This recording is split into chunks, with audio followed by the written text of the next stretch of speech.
Un cerveau qui n'était pas des plus brillants, aux commandes d'une bête massive avançant comme une montagne sur pattes. Lent, maladroit, étrange. Selon toute logique, il n'aurait pas dû survivre. Et pourtant, il a perduré et prospéré pendant plus de 5 millions d'années, dominant le Jurassique supérieur. Voici l'histoire du stégosaure, une énigme blindée qui a réécrit les lois de la sélection naturelle.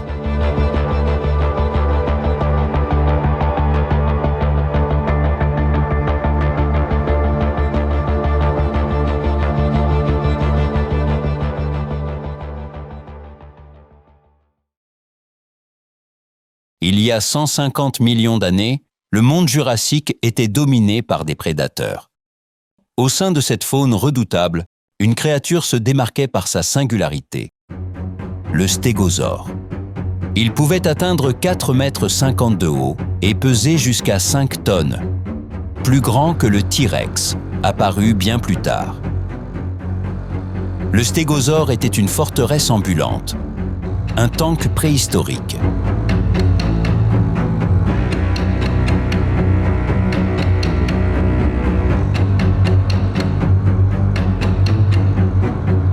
Il avait l'air grand, lent, la proie facile. Pour un prédateur affamé, c'était un cadeau de la nature. Une terrible erreur. À l'arrière était ancrée une arme conçue pour tuer. L'une des défenses les plus redoutables de l'évolution, le Tagomaiser. 4 pointes, chacune aussi longue qu'une épée. Pas pour l'équilibre, ni pour le spectacle. Une arme forgée par 80 millions d'années de sélection. Il ne cherchait pas le danger, il tenait sa position. Et quand il frappait, c'était avec une précision mortelle.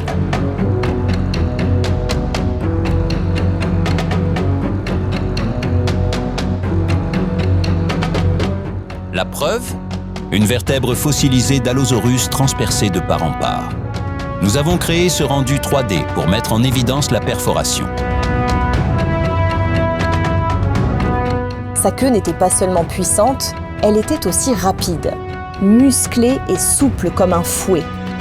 Elle était faite pour infliger des dégâts d'une violence extrême. Assez rapide pour briser des os, assez précise pour arrêter un prédateur en pleine charge.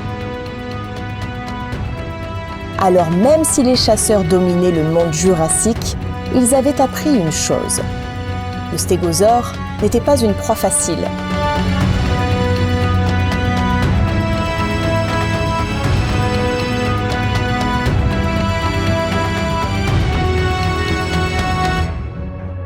Le Tagomaiser n'était pas le seul secret du stégosaure.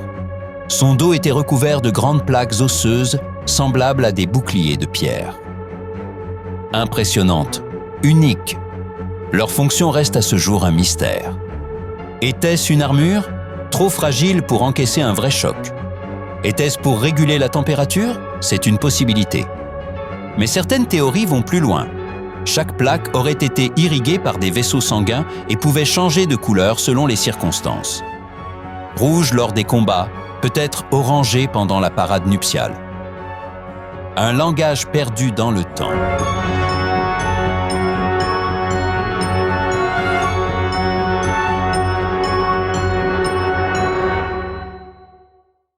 Et malgré toutes ces caractéristiques spectaculaires, un détail a suscité plus de curiosité. Et surtout plus de moquerie. Son cerveau. Il était plus petit qu'une noix. Pendant plus d'un siècle, ce simple fait a valu au stégosaure d'être étiqueté comme le dinosaure stupide. Une impasse de l'évolution. Le mythe prit racine. Face à ce crâne minuscule, certains paléontologues ont avancé qu'il possédait un second cerveau logé dans les hanches, pour compenser. Ce n'était pas le cas. Ce soi-disant cerveau n'était en fait qu'un amas de nerfs, comme on en trouve encore aujourd'hui chez les oiseaux. Utile pour bouger, mais pas pour penser. Le stégosaure n'avait pas besoin d'intelligence. Son corps était conçu pour survivre. Une machine si bien conçue que l'intelligence en devenait accessoire.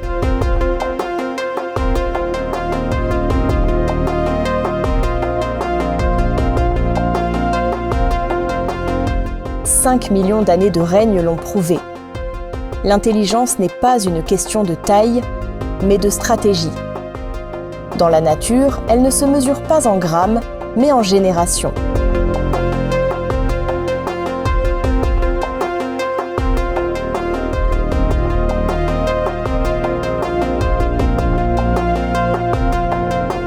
Et l'anatomie ne raconte qu'une partie de l'histoire. Pour comprendre comment le stégosaure a pu prospérer, il faut aussi s'intéresser à la façon dont il vivait. Le stégosaure n'était pas un solitaire. Les fossiles suggèrent qu'il se déplaçait en groupe, peut-être en troupeau. Les adultes encadraient les jeunes, la queue tournée vers l'extérieur. Un véritable bouclier vivant. Il broutait des plantes basses. Peu exigeant, il ingérait des pierres pour broyer sa nourriture, fougères, mousse, et même des cendres volcaniques, une véritable déchetterie ambulante. Lent, mais bâti pour endurer. Non pour fuir le danger, mais pour l'affronter.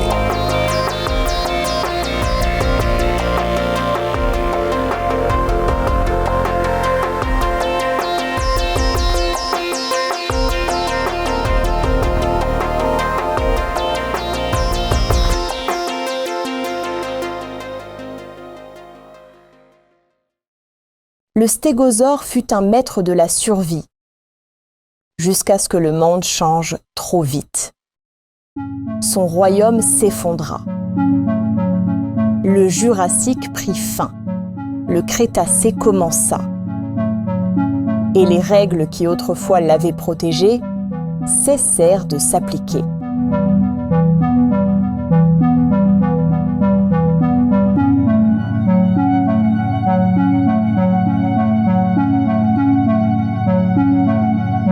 À mesure que les continents dérivaient, les équilibres climatiques se brisaient. Les forêts luxuriantes laissèrent place à des plaines arides. Dans les zones tempérées, les fougères dépérissaient, remplacées par des plantes à fleurs que le stégosaure ne pouvait peut-être pas digérer. La famine gagna les troupeaux. Puis vint le chaos. Des éruptions volcaniques assombrirent le ciel, aggravant la crise et accélérant un déclin déjà amorcé.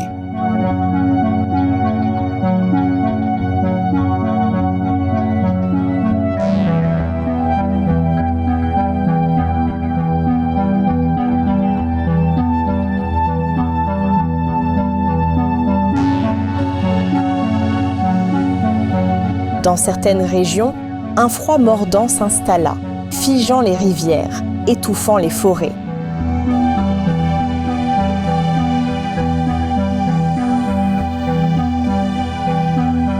Ailleurs, la sécheresse craquela la terre.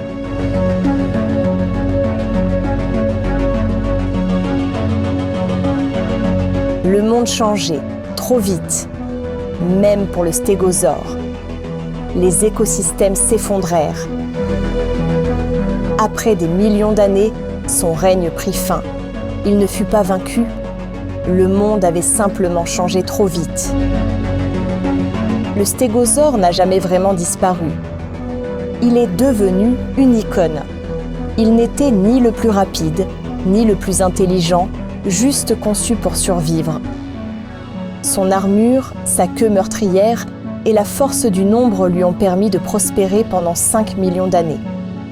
Au fond, le stégosaure n'était pas seulement un dinosaure, c'était un message venu du passé.